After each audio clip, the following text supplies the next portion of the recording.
오늘 주시는 말씀은 출애굽기 23장 1절에서 9절까지 말씀입니다. 저와 여러분 한 절씩 교독하겠습니다. 너는 거짓된 풍설을 퍼뜨리지 말며 악인과 연합하여 위증하는 증인이 되지 말며 다스를 따라 악을 행하지 말며 송사의 다스를 따라 부당한 증언을 하지 말며 가난한 자의 송사라고 해서 편벽되이 두둔하지 말지니라. 내가 만일 내 원수의 길을 쏘나 너희를 보거든 반드시 그 사람에게로 돌릴지니라. 내가 만일 너를 미워하는 자의 나귀가 짐을 싣고 엎드러짐을 보거든 그것을 버려두지 말고 그것을 도와 그 짐을 부릴지니라.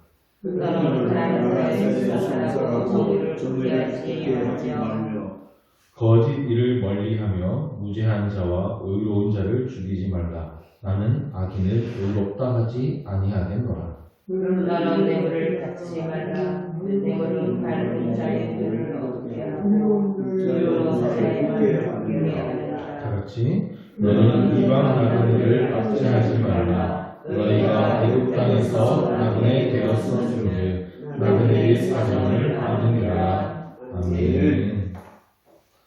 하나님께서는 지금 이스라엘 백성들이 지켜야 될 법을 가르쳐주고 계십니다. 법이란 그 나라 사람들이 중요하게 여기는 그 가치를 기준으로 세워지게 됩니다.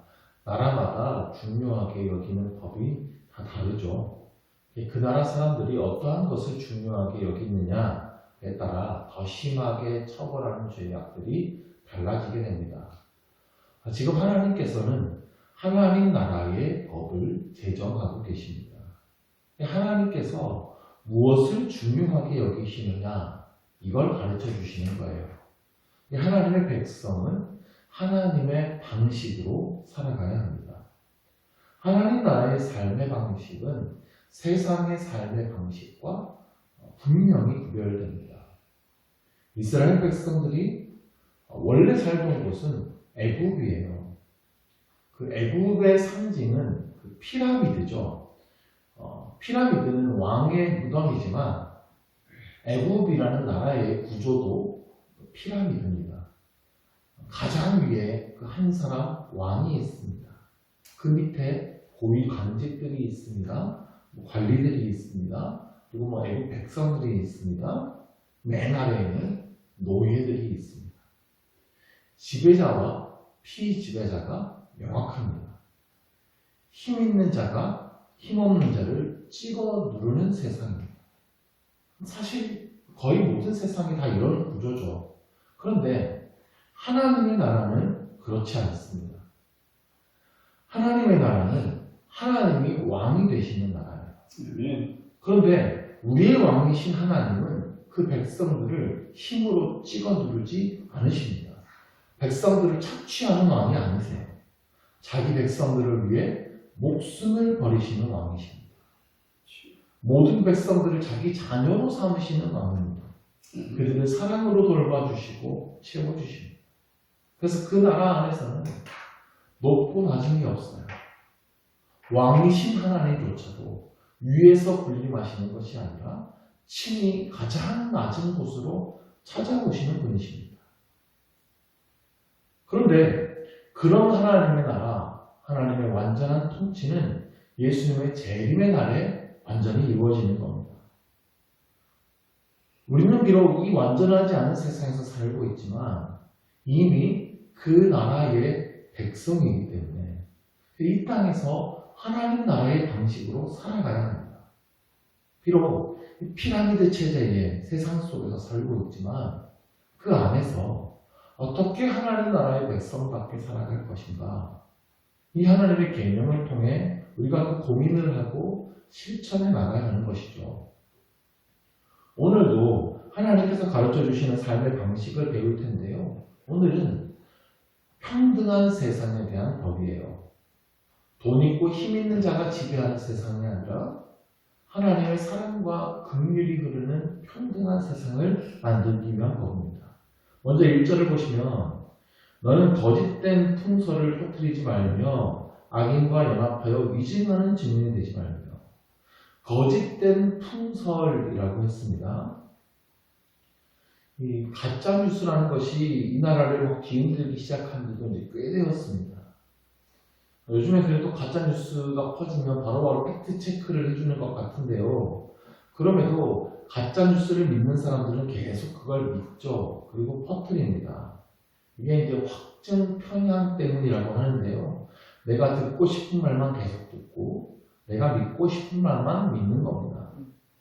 사실 뭐 여러 입장을 들어봐야 그 사실을 객관적으로 판단할 수 있는 것인데 내가 듣고 싶은 사람의 말만 계속 들으니까 그의 말만 계속 편향적으로 확신하게 되는 거죠.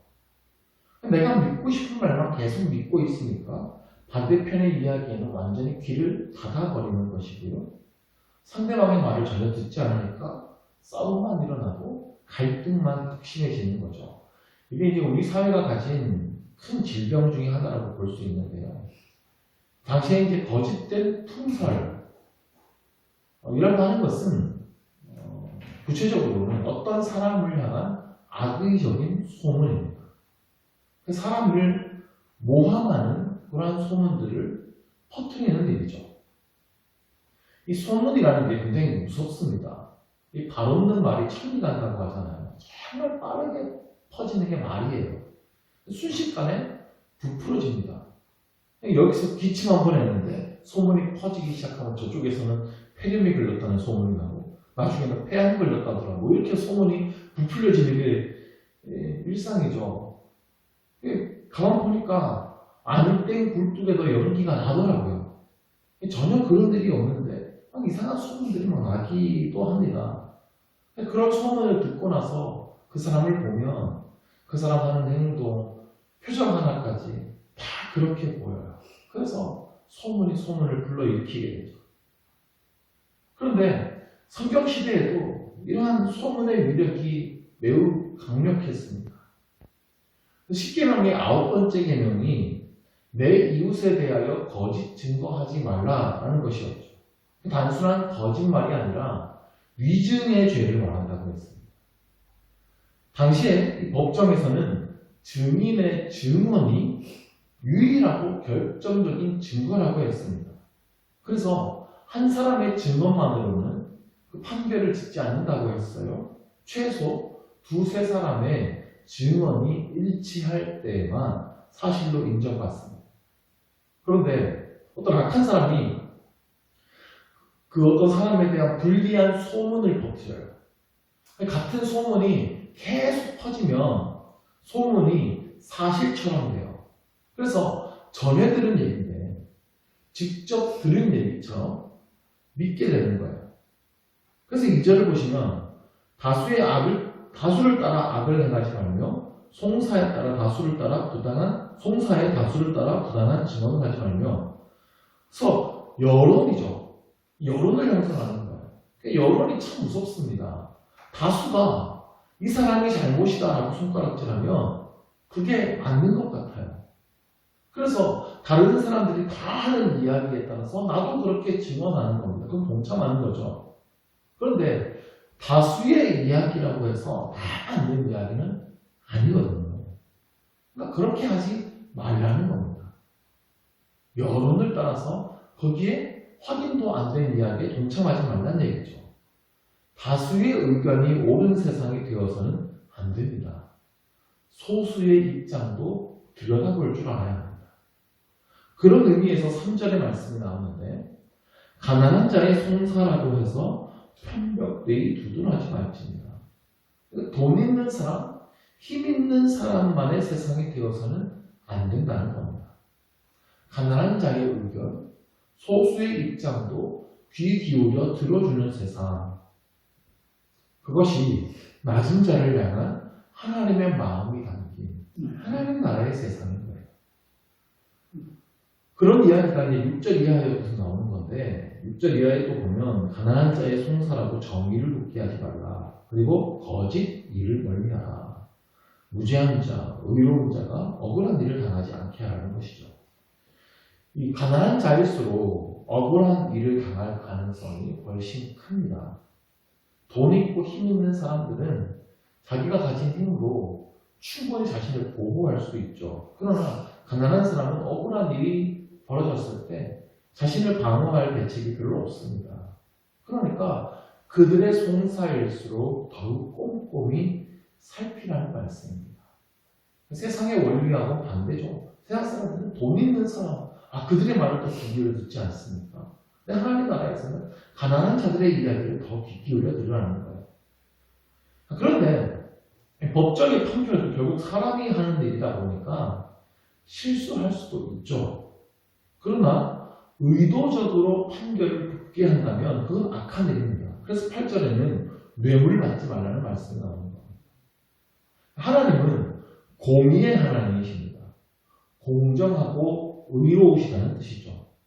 그래서 하나님은 그의 나라도 공정하고 의롭기를 원하십니다. 다들 그렇게 한다고 해서 나도 세상의 악함을 따라가서는 안 된다는 것입니다. 9절에는 이방 나그네를 압제하지 말라고 나오죠. 어제도 말씀드렸지만 나그네는 법의 보호를 받지 못하는 존재입니다. 하나님은 그들에게도 법의 집행이 공정하게 되어야 한다고 가르치고 계십니다. 그래서 이 모든 말씀들이 당시 사회 문화에서는 상상할 수도 없는 그런 자비와 긍휼들이 베풀어지고 있는 거예요. 4절과 5절 말씀을 보면 우리가 자비를 베풀어야 될 범위가 이제 원수에게까지 넓혀지고 있습니다.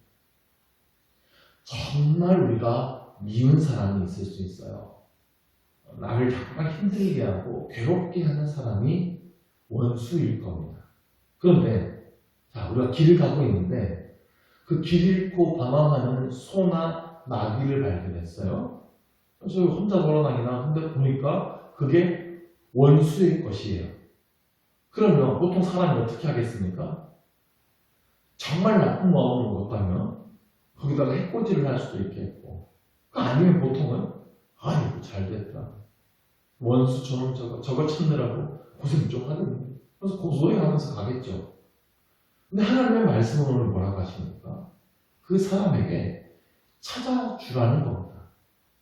그게 원수라도요. 5절을 보면 너를 미워하는 사람이 있어요. 그러니까 제가 미워하는 사람이 아니라 저를 미워하는 사람이에요. 그런데 그의 나귀가 짐을 싣고 엎드러졌습니다. 그러니까 사고가 나는 거예요. 그러면 잘 됐네. 고생 좀 해봐라. 그러면서 못 본 척하고 지나가는 것이 아니라 도와주라는 겁니다. 그 짐을 정리해서 들어주고 옮겨주고 다 실어서 주라는 겁니다. 이게 하나님 나라의 원리예요. 예수님께서도 원수를 사랑하라고 하셨어요. 이거 쉬운 일이 아니죠. 그런데 예수님께서는 원수를 사랑하셨습니다. 예수님께서 십자가에 못 박히시기 전날 밤 6월절 만찬을 위해서 제자들과 모이셨어요. 그날의 만찬이 끝나면 예수님의 12제자 중에 한 사람인 가롯 유다가 예수님을 로마 군인에게 팔아넘기려고 나갈 겁니다. 예수님께서도 그 사실을 분명히 아셨어요. 가롯 유다 속에 있는 그 마음의 계획을 다 아셨습니다. 그런데 그 6월절 만찬의 자리에서 놀라운 일이 벌어지는데 예수님께서 일어나셔서 겉옷을 벗으시고 수건을 허리에 두르시고 대야에 물을 떠서 그 제자들의 발을 하나하나 직접 씻겨주십니다. 가룟 유다의 발도 씻겨주셨습니다. 예수님은 모든 제자들을 사랑하시되 끝까지 사랑하셨다고 기록되어 있습니다. 가룟 유다의 발 앞에도 엎드려서 그의 발 아래 정성껏 발을 씻겨주시는 거예요. 수건으로 닦아주세요. 이게 바로 예수님께서 우리에게 베풀어 주신 사랑입니다. 우리 또한 예수님께 그 사랑을 받았죠. 우리도 원래 하나님의 원수의 자리에 있지 않았습니까? 마귀의 자식이었어요. 용서받지 못할 죄인이었습니다. 우리가 구원받고 난 다음에도 하고 얼마나 많이 하나님의 마음을 아프게 했습니까? 그럼에도 불구하고 예수님은 우리를 끝까지 사랑하셨어요. 끝까지 참아주시고 기다려주시고 우리를 긍휼히 여겨주셨어요. 여전히 우리의 기도를 들으시고 응답해 주십니다. 우리가 받은 그 예수님의 사랑을 이제 우리도 베풀기를 원하시는 거예요. 원수까지도 사랑하는 그 사랑을 다름 아닌 내가 받았습니다. 우리도 원수까지도 사랑하는 그 용서의 삶을 살아가라는 겁니다. 우리가 때로는 이 땅에서 연약해져서 의지할 곳 하나 없을 그때에도 하나님께서는 우리에게 구원의 손길을 베풀어 주셨습니다. 그래서 우리에게도 이 땅에 지금 연약한 자들에게 긍휼을 베푸는 삶을 살아가라고 말씀하십니다. 특별히 우리의 말을 통해서 다른 어떤 사람이 억울한 일을 당하지 않도록 우리의 말을 조심해야 합니다. 때로는 혀가 칼보다 사람을 더 깊숙하게 찌를 수도 있습니다. 우리의 입술과 손길을 통하여서 다른 사람이 상처받고 쓰러지는 것이 아니라 위로와 회복을 얻을 수 있기를 원합니다. 또한 우리의 그 사랑의 손길이 점점 나아가서 우리의 원수마저도 사랑하는 예수님을 닮은 우리가 되기를 주님의 이름으로 축원합니다. 기도하겠습니다. 하나님 아버지, 하나님께서는 우리를 통해 이 땅에 하나님의 나라를 이루어가기를 원하십니다. 하나님, 우리 안에 이루신 놀라운 하나님의 나라를 이제 우리의 주변 삶을 통해 이루어가게 하여 주옵소서. 우리의 말과 행실들이 하나님을 본받기를 원합니다. 우리의 사랑과 긍휼이 우리의 주변에 한없이 베풀어지게 하여 주시고 우리의 말과 행실을 통하여서 다른 사람들이 세워지고 위로를 받고 회복을 얻을 수 있게 되기를 간절히 원합니다. 우리 안에 성령으로 충만하게 하여 주시고 하나님의 그 무한한 사랑을 가득히 채워 주시옵소서. 예수 그리스도의 이름으로 기도드립니다. 아멘.